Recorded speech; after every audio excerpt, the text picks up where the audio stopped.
Good morning बच्चों। Purnia live class के जी section में एक बार फिर से आप सभी का बहुत स्वागत है।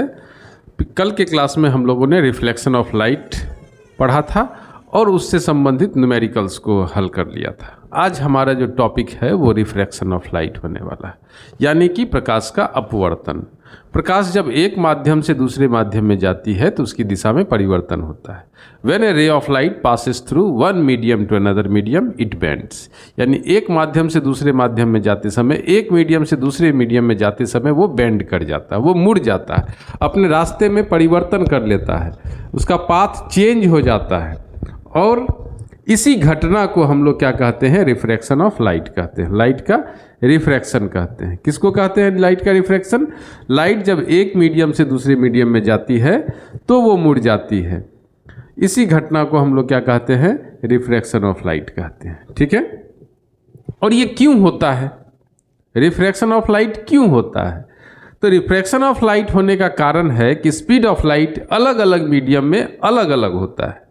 आप पढ़े हैं जो कि हमारा जो फर्स्ट लेक्चर था जो रिफ्लेक्शन ऑफ लाइट का, यानी जिस दिन हमने रे ऑप्टिक्स शुरू किया था उस दिन हमने बताया था कि स्पीड अलग अलग मीडियम में कितना होता है। चलिए एक बार हम आपको याद भी दिला देते हैं कि अलग अलग मीडियम में स्पीड ऑफ लाइट कितना होता है। तो अगर स्पीड ऑफ लाइट हम वैक्यूम की बात करें तो जिसको कि हम लोग C लिखते हैं, 3 × 10⁸ मीटर पर सेकेंड होता है। ये कहाँ होता है? वैक्यूम या फिर एयर में।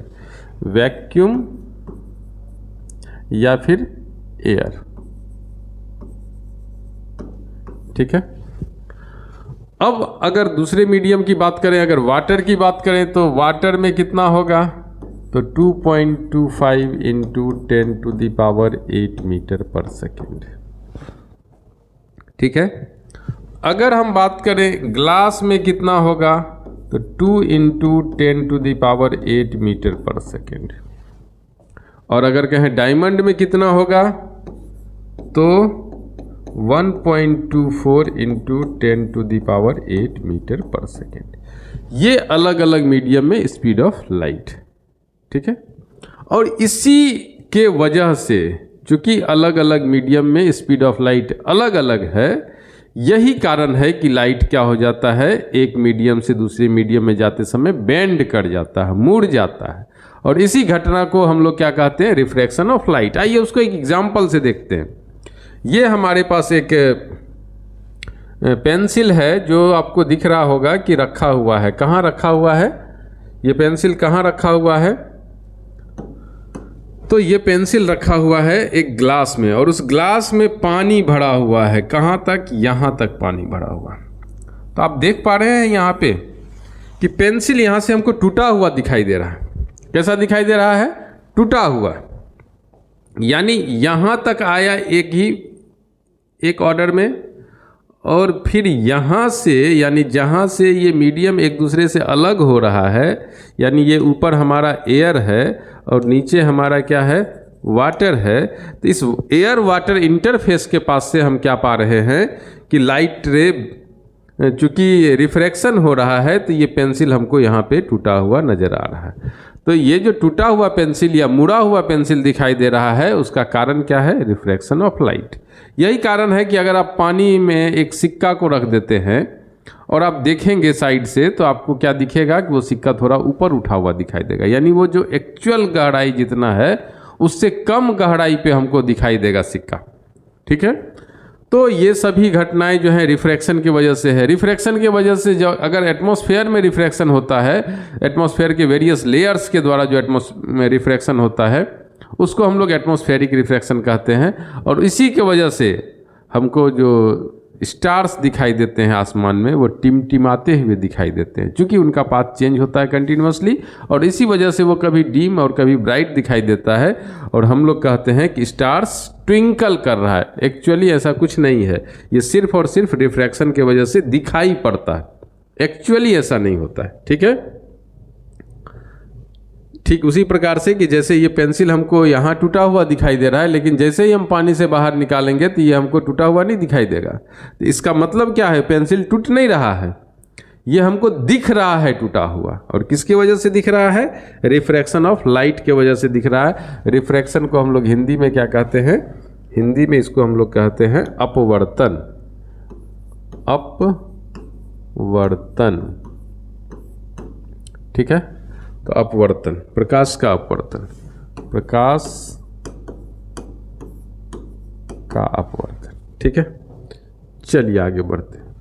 रिफ्रैक्शन ऑफ लाइट, आइए यहाँ पे जो डिफिनीशन है उसको देख लेते हैं। The phenomenon of bending of light ray due to change in medium. क्या है? बेंडिंग ऑफ लाइट रे, और क्यों बेंड किया? चेंज इन मीडियम के वजह से, यानी मीडियम बदलने के वजह से लाइट बेंड किया। इसी को हम लोग कहते हैं रिफ्रैक्शन ऑफ लाइट। अब जब दो मीडियम हम लोग लेते हैं तो उसमें से एक को हम लोग कहते हैं रेरर मीडियम और दूसरे को हम लोग कहते हैं डेंसर मीडियम। एक को रेरर और दूसरे को डेंसर। रेरर मीडियम क्या है? तो वो मीडियम जिसमें स्पीड ऑफ लाइट ज़्यादा हो, स्पीड ऑफ लाइट मोर, और डेंसर मीडियम वो है जिसमें स्पीड ऑफ लाइट क्या हो? लेस हो। स्पीड ऑफ लाइट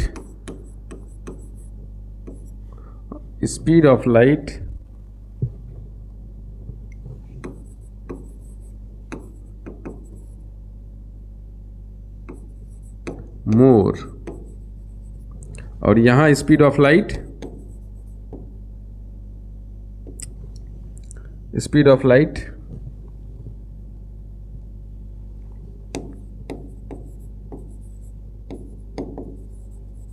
लेस, यानी जिसमें कम हो स्पीड ऑफ लाइट उसको हम लोग डेंसर कहेंगे, और जिसमें स्पीड ऑफ लाइट ज़्यादा हो उसको रेरर कहेंगे। यानी उस पेयर पे हम लोग देख लेंगे।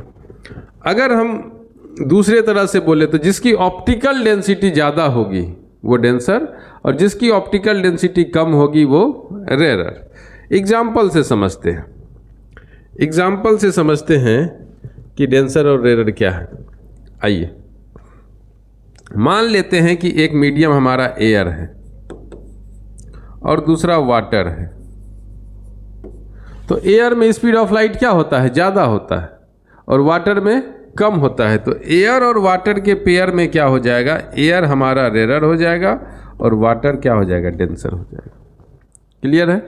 इसी प्रकार से अगर हम वाटर और ग्लास का पेयर ले लें, किसका पेयर? वाटर और ग्लास का पेयर ले लें, वाटर और ग्लास का पेयर ले लें, तो वाटर में स्पीड क्या होगा? ज़्यादा, ग्लास में कम। तो वाटर हमारा क्या हो जाएगा? रेरर, और ग्लास क्या हो जाएगा? डेंसर। ठीक है। अगर हम पेयर बदल लें, ग्लास और डायमंड का ले लें, तो ग्लास और डायमंड का पेयर की बात कर रहे हैं। तो ग्लास में स्पीड ऑफ लाइट क्या होता है? ज़्यादा होता है एज कंपेयर टू डायमंड। यानी हम उस पेयर पे बात करेंगे जो जिस पेयर के लिए हमको ढूंढना है डेंसर कौन है और रेरर कौन है। तो हम देखते हैं क्या कि ग्लास की तुलना में डायमंड में स्पीड ऑफ लाइट क्या है? कम है। तो इसीलिए ग्लास हमारा क्या हो जाएगा? रेरर मीडियम, और डायमंड क्या हो जाएगा? Denser medium. यानी हम कह सकते हैं कि कोई भी मीडियम एब्सोल्युटली रेरर है या एब्सोल्युटली डेंसर है, ऐसा नहीं कह सकते हम, क्योंकि हम देख रहे हैं कि अभी जो वाटर डेंसर था ये अभी रेरर हो गया, यानी पेयर बदलने पे चेंज हो सकता है। ग्लास जो अभी डेंसर था वो अभी क्या हो गया? रेरर हो गया, पेयर बदल गया। तो ये डिपेंड करेगा उसके पेयर पे, ठीक है, कि पेयर में किसमें स्पीड ज़्यादा है, किसमें स्पीड कम है। आइए इस फिगर से समझते हैं और जरा कि क्या है हमारा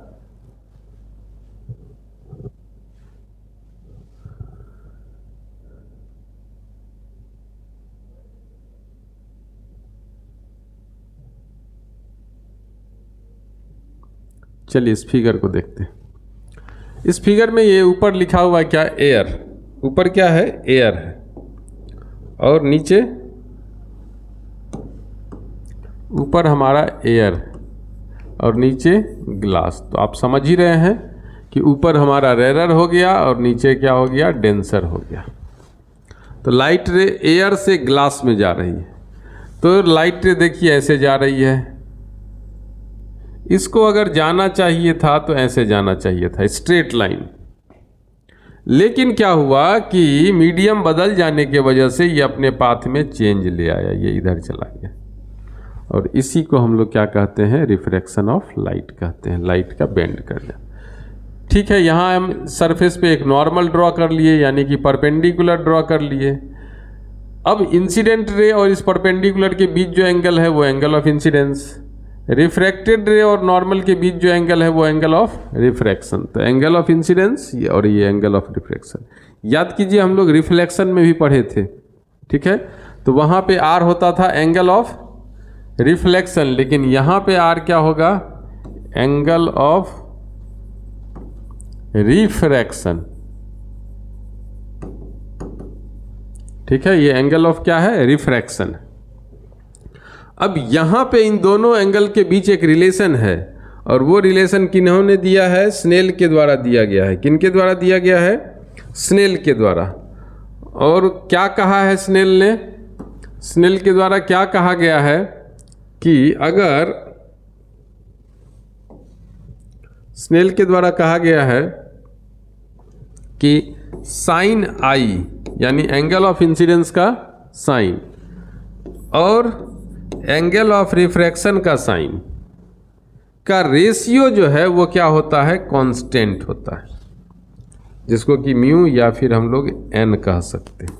तो sine i by sine r equal to क्या हो जाएगा, म्यू और एन। क्लियर है? तो चलिए आगे बढ़ते हैं। लॉज ऑफ रिफ्रैक्शन, अभी अभी हम आपसे यही बात कर रहे थे। क्या है, इंसिडेंट रे, रिफ्रैक्टेड रे एंड द नॉर्मल। कहाँ पे normal, at the point of incidence, all lie in the same plane, सभी एक ही प्लेन में। देखिए इस फिगर में इंसिडेंट रे हमारा कौन है, ये है इंसिडेंट रे। रिफ्रैक्टेड रे कौन है, ये है। और नॉर्मल कौन है, ये है। तो इंसिडेंट रे, रिफ्रैक्टेड रे और नॉर्मल सभी जो हैं कहाँ पे हैं, पॉइंट ऑफ इंसिडेंस। इसी को हम लोग क्या कहेंगे, पॉइंट ऑफ इंसिडेंस कहेंगे। क्या कहेंगे इसको, point of incidence, point of incidence. तो ये सभी इंसिडेंट रे, रिफ्रैक्टेड रे और नॉर्मल, ये सभी कहाँ हैं, एक ही बिंदु पे हैं। यानी ये बिंदु क्या है, पॉइंट ऑफ इंसिडेंस है। ठीक है, और सभी एक ही प्लेन में है। इसका भी प्लेन यही है, इसका भी वही है, और इसका, तीनों एक ही प्लेन में। चलिए आगे बढ़ें। दूसरा लॉ क्या है, तो जो अभी अभी हम बताए थे, the ratio of sine of angle of incidence, sine of angle of incidence और sine of angle of refraction, sine of angle of incidence to the sine of angle of refraction, ठीक है, is constant for the same pair of media in contact. अगर pair of media को change नहीं करते हैं, अगर जो भी पेयर है, अगर एयर वाटर का पेयर है या एयर ग्लास का पेयर है, वाटर ग्लास का पेयर है, अगर उस पेयर को चेंज नहीं करें तो एंगल ऑफ इंसिडेंस और एंगल ऑफ रिफ्रैक्शन दोनों के साइन का जो रेशियो होगा वो हमेशा क्या होगा, कांस्टेंट होगा। इसी को लिखा गया है sine i by sine r equal to n और म्यू। इस एन और म्यू से किसको रिप्रेजेंट करते हैं, एन और म्यू से रिफ्रैक्टिव इंडेक्स को रिप्रेजेंट करते हैं। किसको, रिफ्रैक्टिव इंडेक्स। ठीक है, और ये लॉ किसके द्वारा दिया गया था, स्नेल के द्वारा दिया गया था। इसीलिए इसको हम लोग क्या कहते हैं, स्नेल्स लॉ भी कहते हैं। ठीक है, ये लॉ किसके द्वारा दिया गया था, स्नेल के द्वारा। कहीं कहीं पे आप इसको ऐसा भी लिखा हुआ पाइएगा, क्या पाइएगा कि sine i by sine r equal to mu two by mu one, इस तरह से भी लिखा हुआ देखिएगा। अब ये कैसे होता है, तो चलिए हम जल्दी से एक ड्रॉ कर लेते हैं। ये इधर ऐसे जाना था, ये इधर चला जाएगा सपोज। ये रेयर मीडियम, ये डेंसर मीडियम, इसका रिफ्रैक्टिव इंडेक्स मान लेते हैं म्यू वन और इसका रिफ्रैक्टिव इंडेक्स मान लेते हैं म्यू टू। तो वैसी परिस्थिति में अगर यहाँ पे एंगल आई बन रहा है और यहाँ पे एंगल आर बन रहा है, तो sine i by sine r equal to क्या हो जाएगा, यही mu two by mu one, यानी इस मीडियम का रिफ्रैक्टिव इंडेक्स डिवाइडेड बाई इस मीडियम का रिफ्रैक्टिव इंडेक्स। क्लियर है? इससे कई बार क्वेश्चन उलट पुलट के भी पूछा जाता है। जैसे आप इसको क्रॉस मल्टीप्लिकेशन कर लीजिए तो क्या हो जाएगा, μ1 sine i equal to μ2 sine r. इस तरह से दे देता है कि कौन सा स्टेटमेंट सही है, 3-4 ऑप्शन दे देगा, इसमें कुछ और इसमें कुछ और लिख सकता है, ठीक है। और कंडीशन क्या दे दिया कि लाइट रेयर टू डेंसर जा रहा है, तो बताइए क्या होगा, ठीक है। आगे बढ़ते हैं। When light ray passes through rarer medium to denser medium, it bends towards the normal। क्या है, अभी अभी आप देखें कि जब लाइट रे रेयर टू डेंसर जा रहा है, जैसे कि अभी हम फिगर बनाए थे, ये लाइट रे चली, इसको कैसे जाना है, ऐसे जाना है।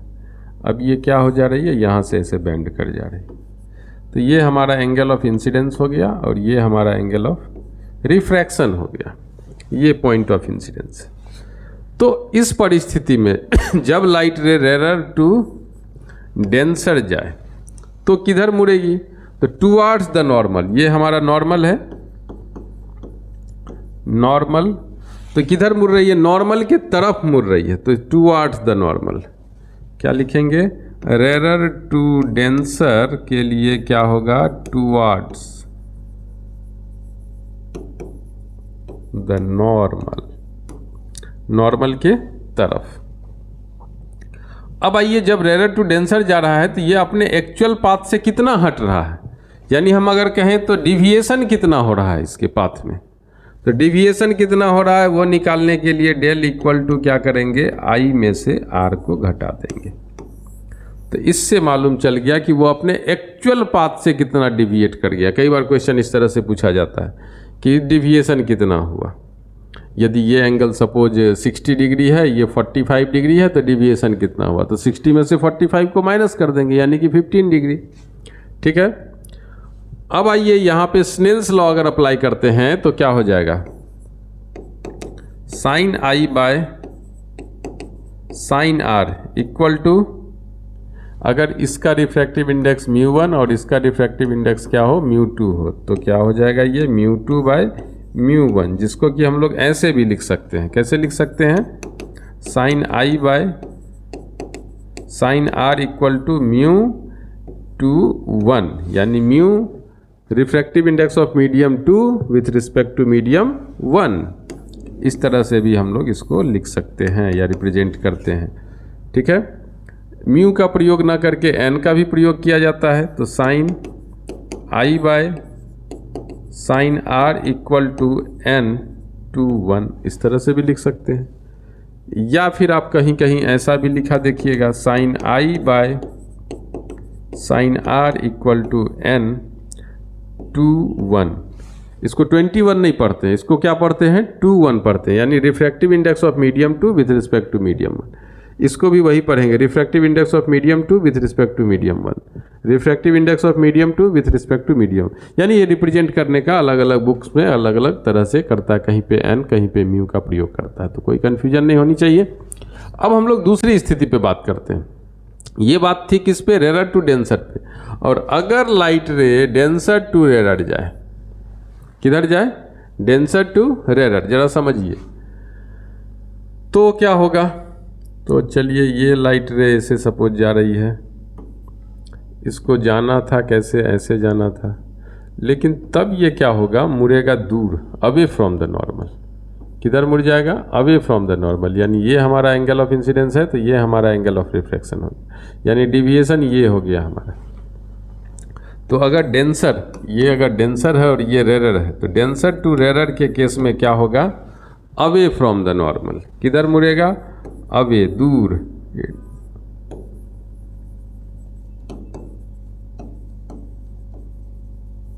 बेंडिंग किधर होगा, नॉर्मल से दूर होगा। अब आइए, इस केस में अगर डिविएशन मालूम करना हो तो डिविएशन कितना हो जाएगा, तो डेल इक्वल टू आर में से आई को घटाएंगे, है ना। ऐसा क्यों, क्योंकि यहाँ पे आर बड़ा है किससे, आई से। इसमें क्या था, इसमें आई बड़ा था किससे, आर से, ठीक है। इसमें आर बड़ा है आई से, तो इसीलिए आर में से आई को घटा दिए, तो मालूम चल गया कितना डिविएट हुआ एक्चुअल पाथ से, ठीक है। और अगर यहाँ पे ये डेंसर मीडियम है तो ये μ2 रिफ्रैक्टिव इंडेक्स हो गया और रेयर मीडियम का रिफ्रैक्टिव इंडेक्स μ1 हो गया। तब ऐसी परिस्थिति में अगर स्नेल्स लॉ लगाएं तो sine I by sine R equal to क्या हो जाएगा, μ1 बाय μ2 हो जाएगा। क्या हो जाएगा यहाँ पे, μ1 बाय μ2 हो जाएगा। ठीक है, यानी इसको हम लोग लिख सकते हैं sine I by sine R equal to refractive index of medium 1 with respect to medium 2, इस प्रकार से लिख सकते हैं। या फिर sine I by sine R, mu न लिख के अगर हम n लिखें, म्यू न लिख के अगर हम n लिखें तो n लिख देंगे म्यू के बदले, और यहाँ पे क्या लिखेंगे 1 2 refractive index of medium 1 with respect to medium 2। ये क्या है, refractive index of medium 1 with respect to medium 2। 12 नहीं पढ़ेंगे, ठीक है, 1 2 पढ़ेंगे। क्लियर है ना। तो ये हम आपको रेयर टू डेंसर और डेंसर टू रेयर की स्थिति में आपको बता दिए। चलिए आगे बढ़ते हैं। Examples of refraction of light, refraction of light का एग्जाम्पल्स, ठीक है। तो pencil appears to bend in water, आप देखें अभी जो एक पिक्चर लगा हुआ था उसमें आप देखिए क्या कि पेंसिल बेंड यानी मुड़ा हुआ दिखाई दिया, टूटा हुआ दिखाई दिया। Coin appears to raised in water, जो सिक्का है वो कैसा दिखाई देगा, आप अगर करेंगे एक्सपेरिमेंट तो सिक्का अपने एक्चुअल डेप्थ से थोड़ा सा ऊपर दिखाई देगा। अपीयर्स टू बी रेज्ड, थोड़ा उठा हुआ दिखाई देगा। आप देखें घर। ट्विंकलिंग ऑफ स्टार, अभी आपको बताए थे एटमॉस्फेरिक रिफ्रैक्शन की वजह से एटमॉस्फेयर के जो वेरियस लेयर्स हैं, अलग अलग जो परत हैं हमारे वायुमंडल में, उन परतों में जो ऑप्टिकल डेंसिटी है वो चेंज होते रहता है, टेम्परेचर बदलते रहता है, जिसके वजह से जो पाथ है स्टार से आने वाला, जो तारा से जो हमारे आँखों तक प्रकाश की किरण आती हैं, उसमें परिवर्तन होते रहता है। और उस परिवर्तन के वजह से हमको वो स्टार्स फ्लक्चुएट करते हुए दिखता है, कभी डीम दिखता है तो कभी ब्राइटर दिखता है, और इसी को हम लोग कहते हैं twinkling effect. Mirage on desert, on roads, ये सब भी क्या है, रिफ्रैक्शन की वजह से है। Formation of rainbow, rainbow formation में भी रिफ्रैक्शन का इम्पोर्टेंस है, ठीक है, यानी रिफ्रैक्शन की वजह से रेनबो भी फॉर्म होता है। हालांकि रेनबो फॉर्मेशन में 3 फेनोमेनन इन्वॉल्व होता है, रिफ्लेक्शन, रिफ्रैक्शन, दूसरा टोटल इंटरनल रिफ्लेक्शन, और तीसरा डिस्पर्सन। ये तीनों फेनोमेनन इन्वॉल्व होता है किसके लिए, रेनबो फॉर्मेशन के लिए, ठीक है। चलिए आगे बढ़ते हैं। रिफ्रैक्टिव इंडेक्स, अभी अभी जो हम बात कर रहे थे कि sine I by sine R equal to mu या फिर sine I by sine R equal to n, तो वो म्यू या फिर n क्या है, sine I by sine R, इसमें जो हम लिखते हैं म्यू या फिर n लिखते हैं, तो ये म्यू या n क्या है, तो ये म्यू और n रिफ्रैक्टिव इंडेक्स है। क्या है, रिफ्रैक्टिव इंडेक्स, मटेरियल प्रॉपर्टी। तो रिफ्रैक्टिव इंडेक्स कैसे फाइंड करते हैं, तो रिफ्रैक्टिव इंडेक्स रेशियो होता है। किसका रेशियो होता है, स्पीड का ratio, speed of light in vacuum और air to the speed of light in a medium. Vacuum या एयर में स्पीड ऑफ लाइट, वैक्यूम या एयर में speed of light divided by speed of light in a medium, ठीक है। Vacuum या air में speed of light divided by speed of light in a medium is called refractive index. ये C किसको represent कर रहा है, स्पीड ऑफ लाइट को रिप्रेजेंट कर रहा है, speed of light, speed of light in air और वैक्यूम। और डिवाइडेड बाय V किसको रिप्रेजेंट कर रहा है, तो speed of light in a medium, कोई भी मीडियम हो सकता है, speed of light in a medium. इसी रेशियो को हम लोग क्या कहते हैं, रिफ्रैक्टिव इंडेक्स कहते हैं। अब देखिए ऊपर भी वेलोसिटी है, नीचे भी वेलोसिटी है, तो ऊपर में भी क्या आएगा, अगर हम लिखें तो ऊपर भी क्या हो जाएगा मीटर पर सेकेंड, नीचे भी क्या हो जाएगा मीटर पर सेकेंड, दोनों कैंसिल हो जाएगा। तो जब दोनों कैंसिल हो गया तो क्या हो गया, नो यूनिट, कोई यूनिट नहीं होगा। जब यूनिट नहीं है तो क्या है, डायमेंशन भी नहीं होगा, क्योंकि जो यहाँ बैठेगा वो यहीं बैठेगा और दोनों का सारा टर्म कट जाएगा, तो नो डायमेंशन। नो डायमेंशन को हम लोग लिखते हैं m0 l0 t0, यानी m भी नहीं, l भी नहीं, t भी नहीं, मास भी नहीं, लेंथ भी नहीं और टाइम भी नहीं। रिफ्रैक्टिव इंडेक्स के पास ना तो मास है, ना लेंथ है, ना टाइम है। अब देखिए अलग अलग मीडियम का रिफ्रैक्टिव इंडेक्स यहाँ दिया हुआ है, आप इसको निकाल भी सकते हैं लेकिन दिया हुआ है, इस डाटा को आप याद भी रखिए, ज़्यादा सुविधाजनक होगा आपके लिए। एयर का रिफ्रैक्टिव इंडेक्स कितना है, 1.0003।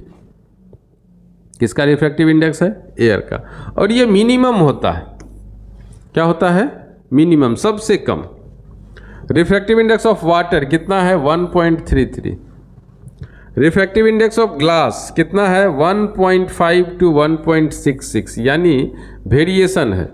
ग्लास के कई टाइप्स हैं, क्राउन ग्लास, फ्लिंट ग्लास, तो उस टाइप्स के आधार पे हमारा जो है रिफ्रैक्शन वेरी करता है। तो 1.5 से 1.66 के बीच रिफ्रैक्टिव इंडेक्स ग्लास का होता है, उसके मटेरियल के हिसाब से। और refractive index of diamond, diamond का रिफ्रैक्टिव इंडेक्स क्या है, 2.42, यानी इसको हम लोग क्या कह सकते हैं, मैक्सिमम। तो एयर में मिनिमम और डायमंड में मैक्सिमम। रिफ्रैक्टिव इंडेक्स सबसे अधिक किसका होता है, डायमंड का, अगर क्वेश्चन पूछ दे तो। और रिफ्रैक्टिव इंडेक्स सबसे कम किसका होगा, एयर का। ठीक है, चलिए आगे बढ़ते हैं।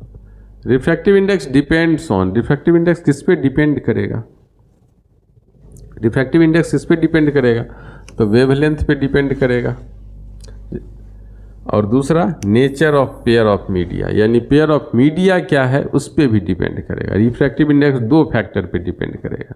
पहला क्या बोले, वेवलेंथ ऑफ लाइट, यानी किस वेवलेंथ का लाइट को हम पास करा रहे हैं उस पर डिपेंड करेगा, जिसको कि हम लोग कलर भी कह सकते हैं, यानी कलर पे डिपेंड करेगा। और दूसरा nature of pair of media, यानी पेयर ऑफ मीडिया का क्या नेचर है, एयर वाटर है कि वाटर ग्लास है कि ग्लास डायमंड है कि एयर ग्लास है कि एयर डायमंड है, क्या है पेयर ऑफ मीडिया, उस पर डिपेंड करेगा रिफ्रैक्टिव इंडेक्स। ठीक है, तो आजकल जो स्टेटमेंट बेस्ड क्वेश्चंस होते हैं उसमें इस तरह के पॉइंट्स दिए रहते हैं, तो आप उसको नोट कर लीजिए और ध्यान से रिवीजन करते रहिए।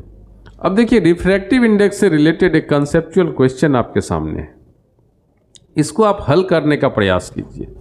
Find the refractive index of glass. आपसे क्या कहा जा रहा है कि रिफ्रैक्टिव इंडेक्स ऑफ ग्लास निकालिए, रिफ्रैक्टिव इंडेक्स ऑफ ग्लास बताइए। The speed of light in glass is this much. Glass में स्पीड ऑफ लाइट कितना है, 2 × 10⁸ मीटर पर सेकेंड, ये आपका स्पीड ऑफ लाइट ग्लास में है। आपको क्या बताना है, रिफ्रैक्टिव इंडेक्स ग्लास का बताना है। क्लियर है, ग्लास का रिफ्रैक्टिव इंडेक्स आपको बताना है।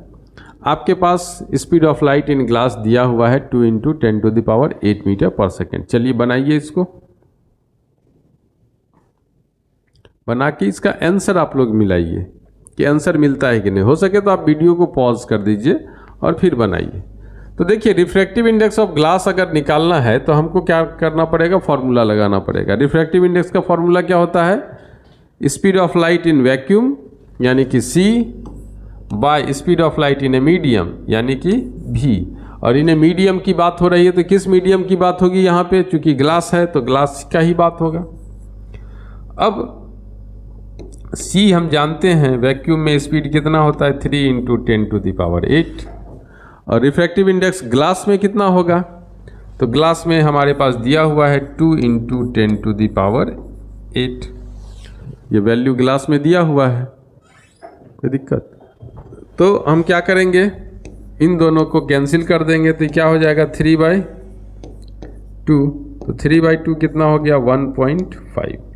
तो रिफ्रैक्टिव इंडेक्स ऑफ ग्लास निकल गया कितना, 1.5। क्लियर है, चलिए आगे बढ़ते हैं। Relative refractive index. अब रिफ्रैक्टिव इंडेक्स के बाद क्या आ गया, रिलेटिव रिफ्रैक्टिव इंडेक्स। ये क्या होता है, बड़ा इंपॉर्टेंट टर्म है, इसी की आवश्यकता आपको ज़्यादा है। रिफ्रैक्टिव इंडेक्स तो एकदम बेसिक है, ये आप 10th के क्लास में भी पढ़े हैं। चूँकि आज का पहला क्लास है रिफ्रैक्शन ऑफ लाइट का, तो बेसिक भी करेंगे और फिर हम लोग धीरे धीरे कंसेप्ट को बिल्ड करते हुए जो MCQs हैं और विभिन्न एग्जाम्स में पूछे हुए PYQs हैं उन सभी को भी हल करेंगे। ठीक है, तो रिफ्रैक्टिव इंडेक्स जो है, रिलेटिव रिफ्रैक्टिव इंडेक्स क्या होता है? तो अभी अभी हम लोग पढ़े कि रिफ्रैक्टिव इंडेक्स होता है C/V, यानी speed of light in air और vacuum divided by speed of light in a medium. लेकिन अब हम लोग कहेंगे क्या कि speed of light in medium 1 by speed of light in medium 2। Speed of light in medium 1 divided by speed of light in medium 2 is called refractive index of medium 2 with respect to medium 1। Clear है? तो देखिए definition क्या लिखा हुआ, the ratio of speed of light in medium 1, क्या medium 1 to the speed of light in medium 2, यानी medium 1 में speed of light को डिवाइड करेंगे मीडियम 2 के स्पीड ऑफ लाइट से, तब क्या पाएंगे? Is called relative refractive index of medium 2 with respect to medium 1। तो यही हमारा हो गया फॉर्मूला, 1μ2 इक्वल टू V1/V2। इसको दूसरे तरह से भी लिख सकते हैं, कैसे लिख सकते हैं? तो n लिख सकते हैं यहाँ पे, यहाँ 2 यहाँ 1, तो ये क्या हो जाएगा V1/V2, या फिर n यहाँ पे 2 1 लिखेंगे तो भी क्या हो जाएगा V1/V2। क्लियर है? तो n21 लिखें या μ21 लिखें या μ21 इस तरह से लिखें, या फिर n21 लिखें, ये सभी जो है एक ही बात को रिप्रेजेंट कर रहा है। ठीक है, और इसको पढ़ेंगे क्या? Relative refractive index of medium 2 with respect to medium 1। Short में हम लोग बोलते हैं refractive index of medium 2 with respect to medium 1। ठीक है, ये अब देखिए इस फॉर्मूला को हम लोग थोड़ा सा बदल भी सकते हैं। कैसे बदल सकते हैं उसको देखिए, यानी किसी और फॉर्म में भी इस फॉर्मूला को हम लोग लिख सकते हैं।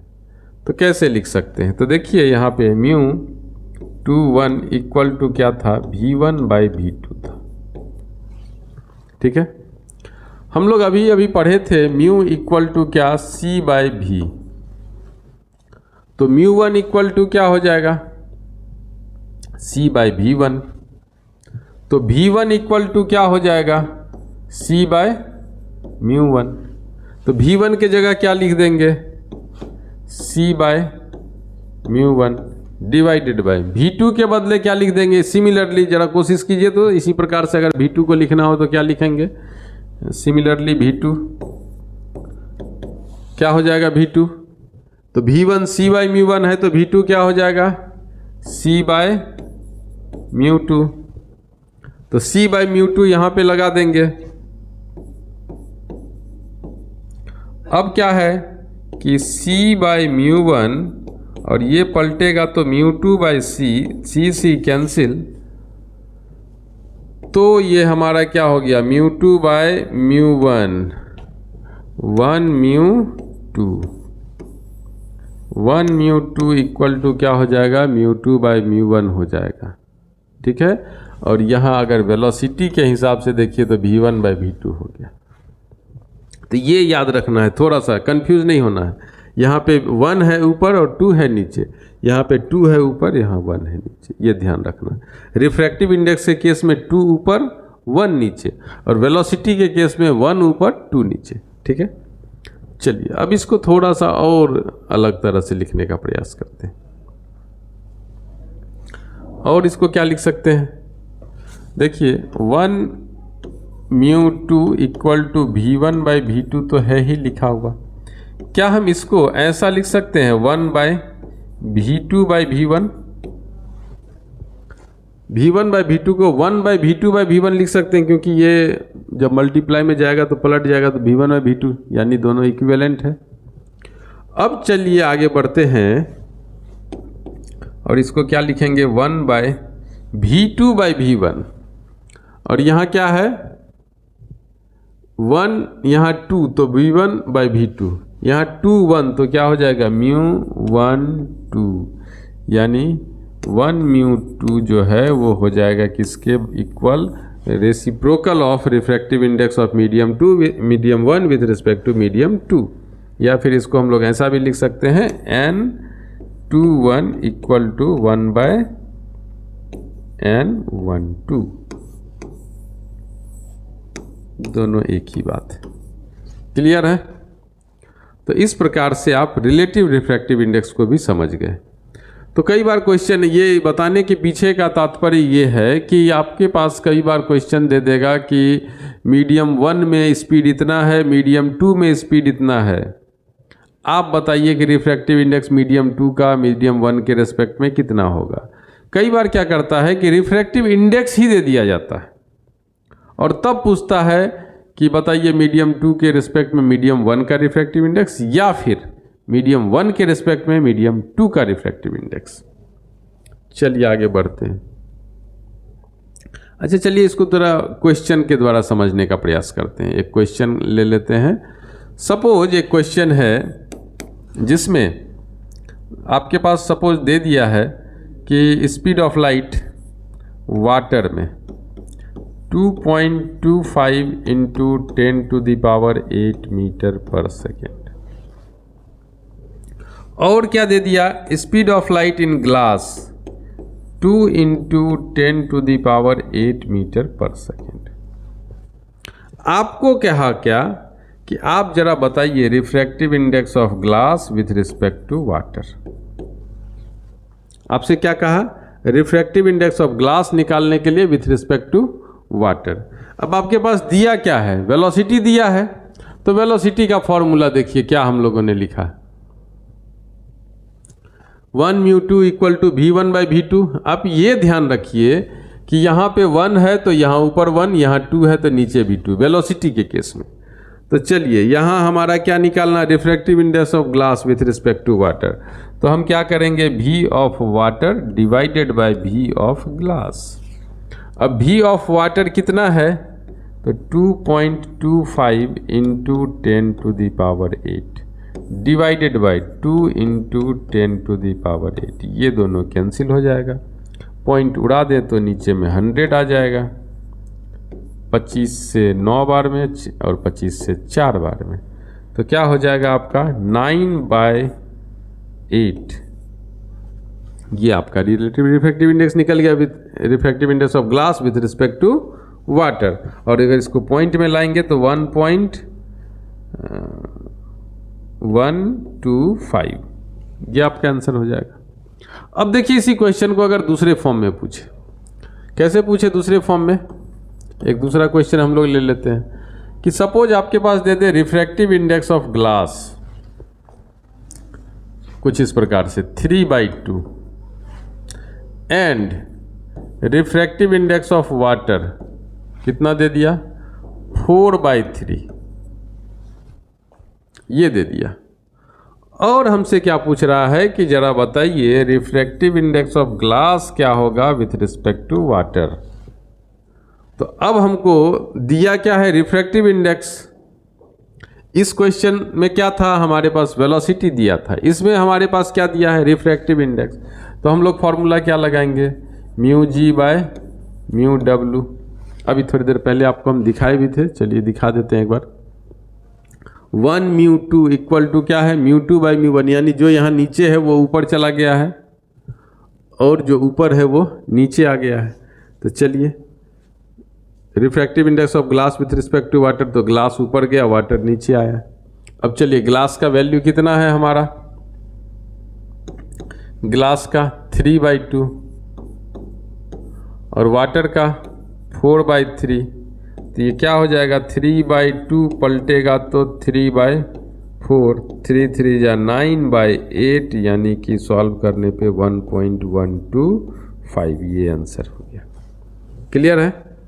तो इस प्रकार से अगर आपके पास दिया हो रिफ्रैक्टिव इंडेक्स तो आप रिलेटिव रिफ्रैक्टिव इंडेक्स निकाल सकते हैं और वेलोसिटी दिया हुआ हो तो भी निकाल सकते हैं।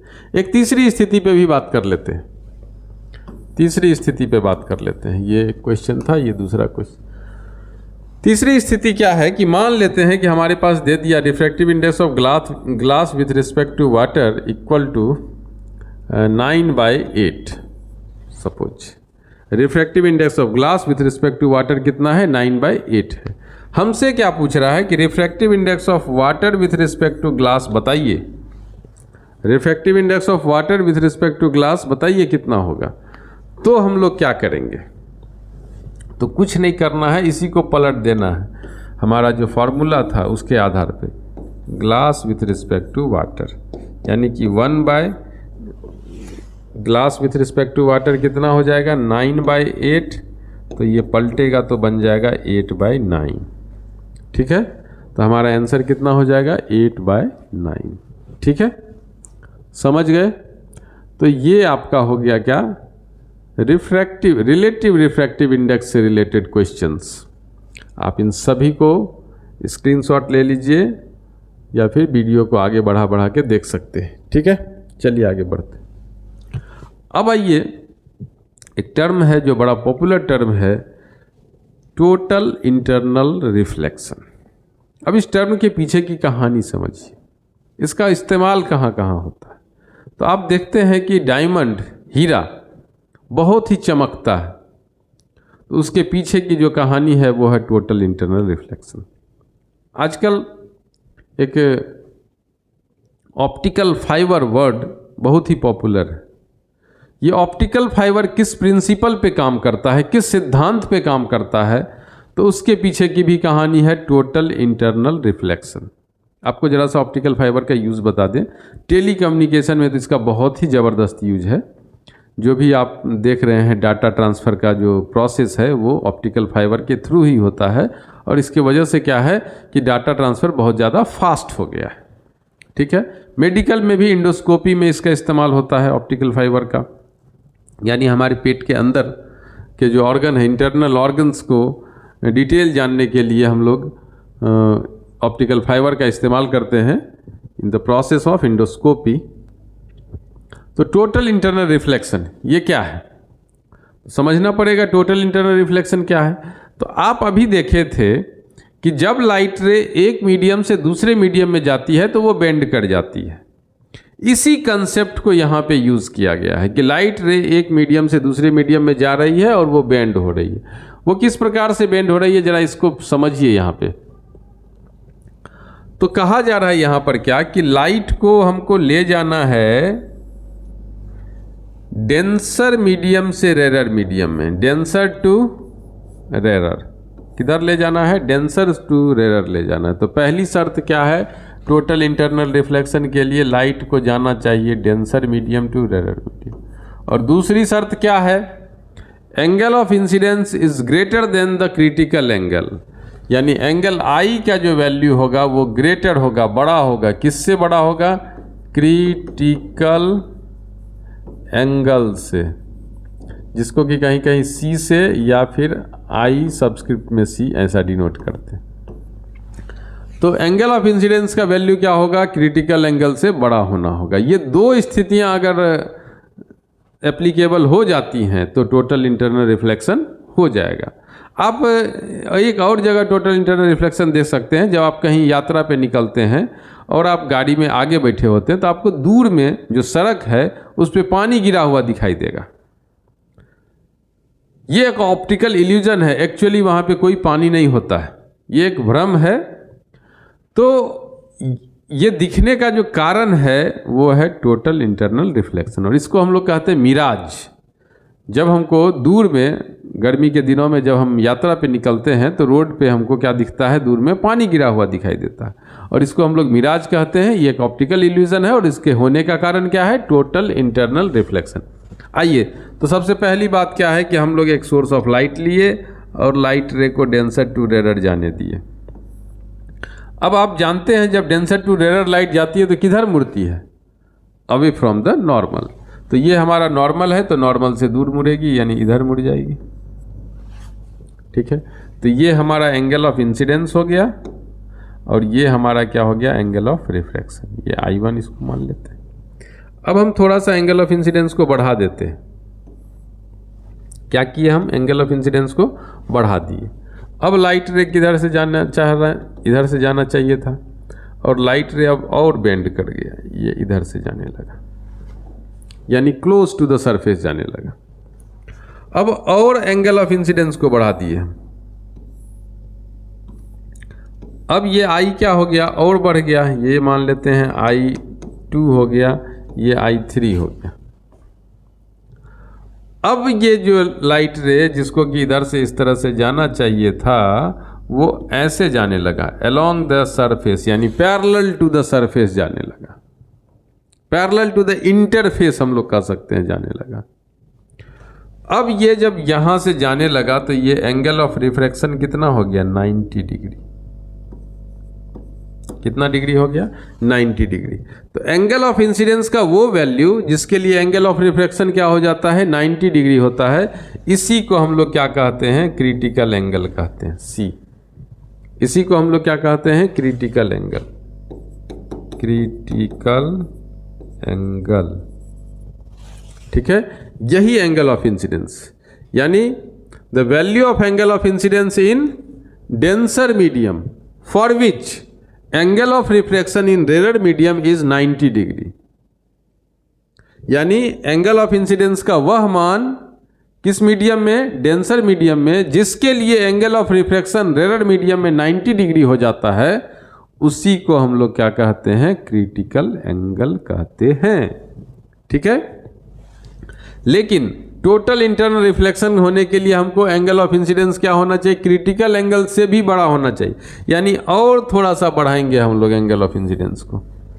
तो चलिए और थोड़ा बढ़ाते हैं, ये यहाँ आ गई। अब ये एंगल ऑफ इंसिडेंस हमारा बहुत बढ़ गया। अब लाइट रे उधर जाने के बदला रिफ्लेक्ट कर जाता है। क्या होता है, रिफ्लेक्ट कर जाता है, यानी जिस मीडियम से आई है उसी मीडियम में चली जाती है, इसलिए इसको हम लोग कहते हैं टोटल इंटरनल रिफ्लेक्शन। ठीक है, अब यहाँ पे एक और बात होता है कि जब हम लोग रिफ्लेक्शन की बात करते हैं, जो रिफ्लेक्शन हम लोग पिछले क्लास में पढ़े हुए हैं, उस रिफ्लेक्शन में जो बाउंसिंग बैक ऑफ लाइट है कि लाइट आई, टकराई किसी मिरर के सरफेस से और चली गई, इसमें क्या होता है कि कुछ लाइट एब्जॉर्ब हो जाता है इस सरफेस के द्वारा। यानी मान लेते हैं कि अगर 100 का 100 आके टकरा रहा है तो 100 रिफ्लेक्ट नहीं होगा, some part of light is absorb by the reflecting surface. इस रिफ्लेक्टिंग सरफेस के द्वारा कुछ प्रकाश की जो मात्रा है वो एब्जॉर्ब हो जाएगा और रिमेनिंग को रिफ्लेक्ट कर देगा। लेकिन इस केस में, जिसको कि हम लोग टोटल इंटरनल रिफ्लेक्शन कहते हैं, इसमें जितना हम भेजते हैं सारा का सारा क्या होता है, रिफ्लेक्ट हो जाता है। इसीलिए हम लोग इसको कहते हैं टोटल इंटरनल रिफ्लेक्शन। क्लियर है? तो आइए अब देखते हैं यहाँ पे जो लिखा हुआ है उसको एक बार पढ़ ले। When a ray of light passes through denser medium to rare medium, अभी अभी आपको हम बताए थे कि टोटल इंटरनल रिफ्लेक्शन के लिए शर्त क्या है, कि पहला शर्त है लाइट पास करना चाहिए डेंसर टू रेयर, तो light ray denser to rare जाना चाहिए। दूसरा, such that angle of incidence is greater than the critical angle. Angle of incidence क्या हो, बड़ा हो, किससे बड़ा हो, क्रिटिकल एंगल से बड़ा हो। द लाइट रे रिफ्लेक्ट, तब क्या होगा, लाइट रे रिफ्लेक्ट करेगा, यानी क्रिटिकल एंगल से जब तक ज़्यादा नहीं होगा तब तक रिफ्लेक्ट नहीं करेगा। और इसी फेनोमेनन को हम लोग कहते हैं टोटल इंटरनल रिफ्लेक्शन। क्या कहते हैं, टोटल इंटरनल रिफ्लेक्शन, इसी फेनोमेनन को। ठीक है, चलिए आगे बढ़ते हैं। और यहाँ इसी फिगर से उसी को दिखाने का प्रयास किया गया है। ये हमारा क्रिटिकल एंगल वाला है कि यहाँ पे जो एंगल है वो कितना डिग्री का हो रहा है, ये एंगल कितना डिग्री का हो रहा है, 90 डिग्री का हो रहा है। तो इसी एंगल ऑफ इंसिडेंस को हम लोग क्या कहते हैं, क्रिटिकल एंगल कहते हैं, क्रिटिकल एंगल। और जब हम लोग एंगल ऑफ इंसिडेंस इससे भी ज़्यादा कर देते हैं तो लाइट रे क्या हो जाता है, रिफ्लेक्ट हो जाता है, और इसी को हम लोग टोटल इंटरनल रिफ्लेक्शन कहते हैं। क्लियर है? चलिए आगे बढ़ते हैं। क्रिटिकल एंगल, अभी अभी आपको समझा ही दिया है क्रिटिकल एंगल कि एंगल ऑफ इंसिडेंस का वो वैल्यू जिसके लिए एंगल ऑफ रिफ्रैक्शन क्या हो जाए, एंगल ऑफ इंसिडेंस का वो वैल्यू जिसके लिए एंगल ऑफ रिफ्रैक्शन क्या हो जाए, 90 डिग्री हो जाए। क्या हो जाए, एंगल ऑफ रिफ्रैक्शन 90 डिग्री हो जाए। ये सपोज एंगल ऑफ इंसिडेंस का कुछ भी वैल्यू है और इसके लिए एंगल ऑफ रिफ्रैक्शन क्या हो गया, अलोंग द सरफेस हो गया, यानी आर कितना हो जाएगा, 90 डिग्री हो जाएगा। तो इसी एंगल ऑफ इंसिडेंस को हम लोग क्या कहते हैं, क्रिटिकल एंगल कहते हैं। इसी एंगल ऑफ इंसिडेंस को क्रिटिकल एंगल कहते हैं। The angle of incidence in denser medium, light रे किधर से किधर जाना चाहिए, डेंसर टू रेयर जाना चाहिए। Denser medium for which angle of refraction in rare medium becomes 90 degree, ठीक है ना, ये इंपॉर्टेंट बात है, इज कॉल्ड क्रिटिकल एंगल। और इसका फॉर्मूला क्या है, साइन सी इक्वल टू 1/μ। अलग अलग इंटरफेस के लिए जो क्रिटिकल एंगल का वैल्यू है ये आपको याद रखना चाहिए, एग्जाम्स में अक्सर पूछे जाते हैं कि ग्लास वाटर के लिए जो क्रिटिकल एंगल है वो कितना है, तो 48.6 डिग्री, ग्लास एयर के लिए 42 डिग्री, डायमंड एयर के लिए 24.4 डिग्री, यानी सबसे कम किसके लिए है, डायमंड के लिए। ठीक है, चलिए आगे बढ़ते हैं। अच्छा, इसको ज़रा देख लें कि हम इसको प्रूफ अगर करना चाहें कि साइन सी इक्वल टू 1/μ, तो ये कैसे आया, इसको ज़रा समझते हैं। ये रेयर मीडियम को हम मान लेते हैं कि ये एयर है, ठीक है, और डेंसर मीडियम कुछ भी है। अब जनरली हम लोग रेयर मीडियम को μ1 मानते हैं और डेंसर मीडियम को क्या मानते हैं, μ2 मानते हैं। ठीक है, अगर हम इसको एयर मान लेते हैं तो μ1 का वैल्यू क्या हो जाएगा, लगभग 1 हो जाएगा, और इसका वैल्यू तो कुछ ना कुछ होगा ही, तो उसको हम लोग μ मानने का काम करेंगे। इस सपोजिशन को हम आपको पहले ही बता दिए, ठीक है, कि रेयर मीडियम एयर है और डेंसर मीडियम कुछ भी है, उसका रिफ्रैक्टिव इंडेक्स हम लोग इस तरह से लिए, एक को μ1 दूसरे को μ2। तो μ1 अगर एयर है तो उसका वैल्यू 1 हो गया, और μ2 कोई दूसरा मीडियम है तो उसका रिफ्रैक्टिव इंडेक्स कुछ ना कुछ तो होगा ही, जिसको कि हम लोग μ ले लिए। अब आइए according to Snell's law, according to Snell's law तो क्या हो जाएगा, sine i by sine r equal to क्या हो जाएगा, देखिए लाइट रे डेंसर से रेयर जा रहा है, तो डेंसर से रेयर जाने में क्या होता है, μ1/μ2, आपको स्नेल्स लॉ के टाइम में बता दिए। Sine i by sine r equal to क्या होगा, μ1/μ2। अब आइए साइन आई, यहाँ अगर हम बात करें इस केस में, तो आई जो है वो किसके बराबर है, सी के बराबर है। आई किसके बराबर है, सी के बराबर है, और आर कितना है, 90 डिग्री है। μ1 को हम लोग क्या ले रहे हैं, 1 ले रहे हैं, μ2 को क्या ले रहे हैं, μ ले रहे हैं, ये हमारा सपोजिशन है। इसके आधार पे अगर हम लोग लिखते हैं तो क्या लिखेंगे, sine C by sine 90 degree equal to μ1 के बदले में हम क्या लिखेंगे 1, μ2 के बदले क्या लिखेंगे μ। अब साइन सी तो साइन सी हो गया, साइन 90 का वैल्यू 1, तो इसको हम लोग क्या लिख देंगे 1/μ, तो साइन सी इक्वल टू 1/μ। या फिर हम लोग इसको उलट के भी लिख सकते हैं, μ इक्वल टू 1/sin सी। यानी हम लोग ऐसा कह सकते हैं कि critical angle is inversely proportional to the refractive index, यानी जिसका क्रिटिकल एंगल ज़्यादा होगा उसका रिफ्रैक्टिव इंडेक्स कम होगा, और जिसका क्रिटिकल एंगल कम होगा उसका रिफ्रैक्टिव इंडेक्स ज़्यादा होगा। तो सबसे ज़्यादा रिफ्रैक्टिव इंडेक्स किसका है, डायमंड का, तो सबसे कम क्रिटिकल एंगल किसके लिए होगा, डायमंड के लिए होगा। क्लियर है? तो चलिए ये हम लोग क्रिटिकल एंगल को समझ लिए, आगे बढ़ते हैं। Applications of total internal reflection. Total internal reflection का एप्लीकेशन कहाँ कहाँ है, तो अभी आपको हम बताए थे, कहाँ, ऑप्टिकल फाइबर में। ऑप्टिकल फाइबर क्या है, तो एक ट्यूब है। ऑप्टिकल फाइबर क्या है, एक ट्यूब है। तो ट्यूब मतलब आप कह सकते हैं कि एक पाइप है। क्या है, एक पाइप। अब जब हम किसी पाइप में एक तरफ से लाइट देते हैं तो दूसरी तरफ लाइट निकल जाता है। अब अगर उस पाइप को हम मोड़ दें, थोड़ा थोड़ा टेढ़ा कर दें, थोड़ा टिल्ट कर दें। अब क्या होगा कि अब अगर हम इधर से लाइट दें तो इधर से लाइट नहीं निकलेगा, क्योंकि ये तो टेढ़ा हो गया, ये मुड़ गया है। जब ये मुड़ जाएगा तो एक तरफ से लाइट देंगे तो दूसरी तरफ से लाइट नहीं निकलेगा। क्यों नहीं निकलेगा? क्योंकि लाइट की टेंडेंसी है स्ट्रेट लाइन में ट्रेवल करने की, जिसको कि हम लोग कहते हैं रेक्टिलिनियर प्रोपोगेशन ऑफ लाइट। तो लाइट सीधे जाएगी, और ये तो हम पाइप को बेंड कर दिए हैं, मोड़ दिए हैं, तो पाइप को बेंड कर दिए हैं तो लाइट उधर से नहीं मिलेगा हमको।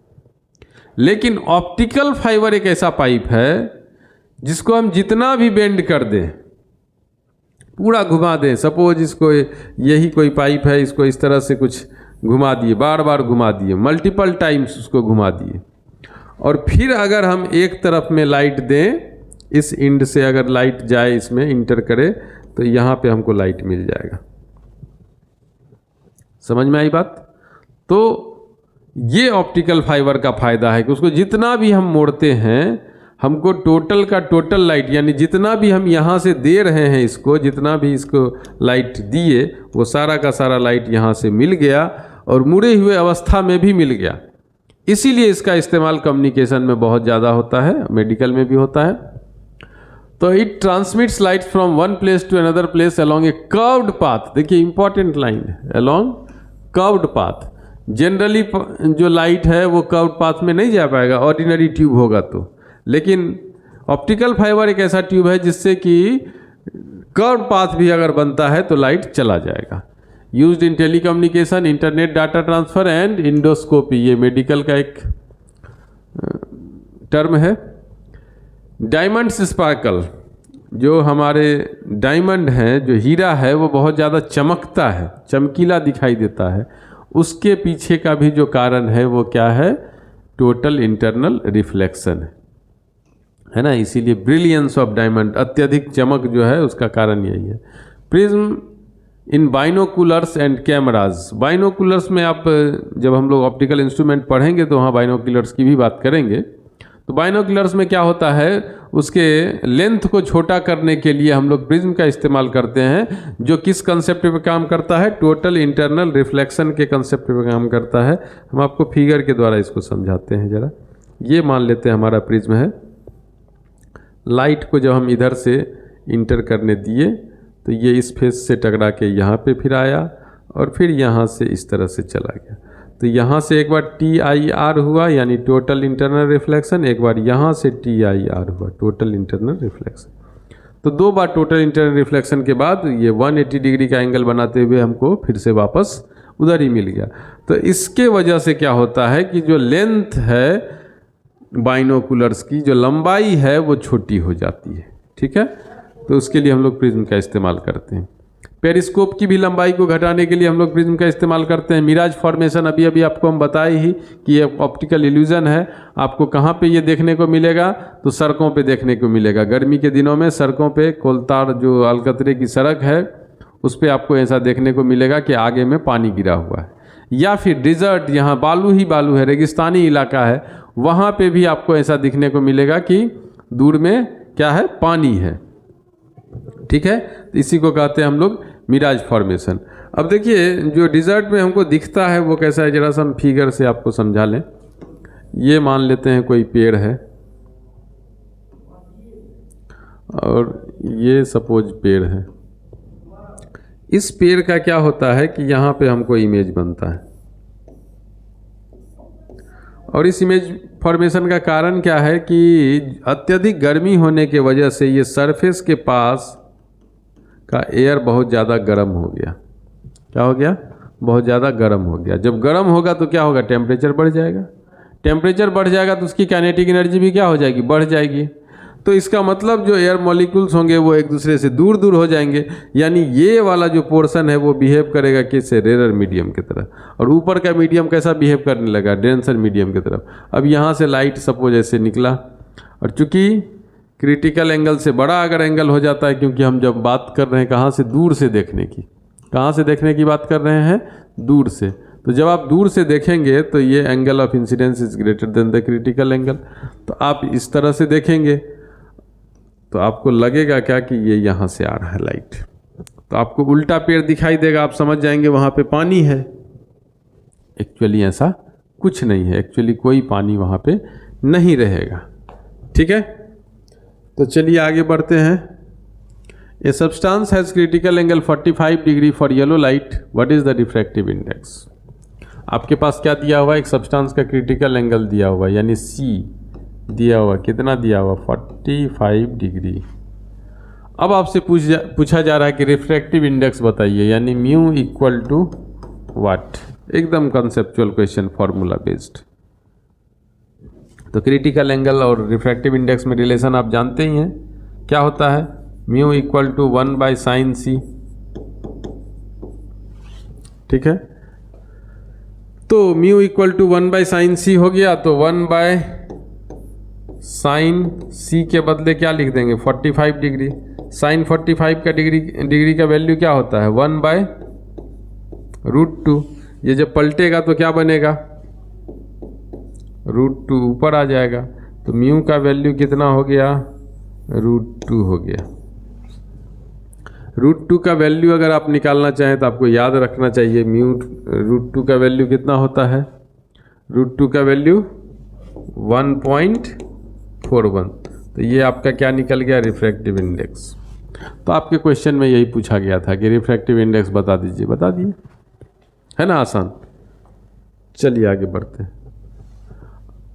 What is the critical angle, उल्टा क्वेश्चन है, क्रिटिकल एंगल पूछ रहा है, सी इक्वल टू व्हाट।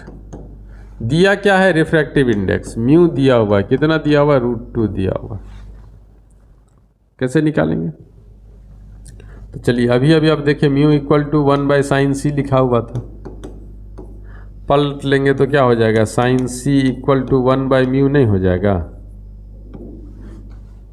अब 1 तो 1 है, म्यू के बदले क्या लिखेंगे, √2 लिखेंगे, तो sin c इक्वल टू क्या हो गया 1/√2। और 1/√2 कितना का वैल्यू होता है, साइन में कितना का वैल्यू 1/√2 होता है, तो साइन 45 डिग्री का वैल्यू होता है 1/√2। तो c इक्वल टू कितना हो जाएगा, c इक्वल टू हो जाएगा हमारा 45 डिग्री। तो ये आपका क्या हो गया, आंसर हो गया। क्लियर है। तो इस प्रकार से आप अगर क्रिटिकल एंगल दिया रहे तो रिफ्रैक्टिव इंडेक्स, और ये बेसिक क्वेश्चंस हैं। इसी को थोड़ा सा आगे बढ़ाते हैं तो वो हमारा क्या हो जाता है, कॉम्पिटिटिव क्वेश्चंस में आ जाएंगे। तो इस प्रकार के क्वेश्चंस को हम लोग जो है अगले दिन हल करेंगे। तो आज की क्लास में हम इतना ही रहने देते हैं। अगले क्लास में हम लोग जो पिछले ईयर्स के क्वेश्चंस हैं और जो MCQs हैं, जो संभावित प्रश्न हैं बोर्ड कॉम्पिटिटिव एग्ज़ाम में पूछने वाले, उसको हम लोग हल करने का काम करेंगे। तो धन्यवाद।